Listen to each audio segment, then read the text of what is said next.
বহুদিন আগেই বাসে উঠে পড়তে না পেরে দাঁড়িয়ে গেছে। হয়তো এখনো বাস স্টপে। মুখ তার 18 বছরের শ্যামল ইস্পাত হয়ে দাঁড়িয়ে আছে।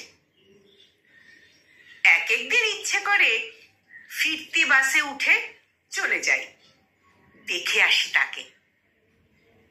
এক একদিন আমার যাওয়ার সম্ভাবনায় বৃষ্টি আসে। আকাশকে আষাঢ় বলে ডাকতে ইচ্ছে করে। এই যে, এত দেরি করলে কেন? বলে কেউ কবজিটা শক্ত করে ধরে নামিয়ে নেবে।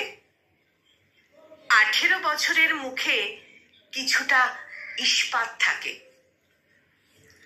এখন হাতে পিস্তল রাখা বারণ, তাই নীল ইস্পাতটুকু মুখে। ভালোবাসার কাছে কিছুই নেই এখন। কার্তুজ বন্ধুরা, রাজনীতি একটি বর্ষাতিও নয়। বর্ষায় তাকে খুব খুব একা দেখব বোধহয়, যদি ফিরতি বাসে যাই। বর্ষায় তাকে খুব একা দেখব বোধহয়, যদি ফিরতি বাসে যাই।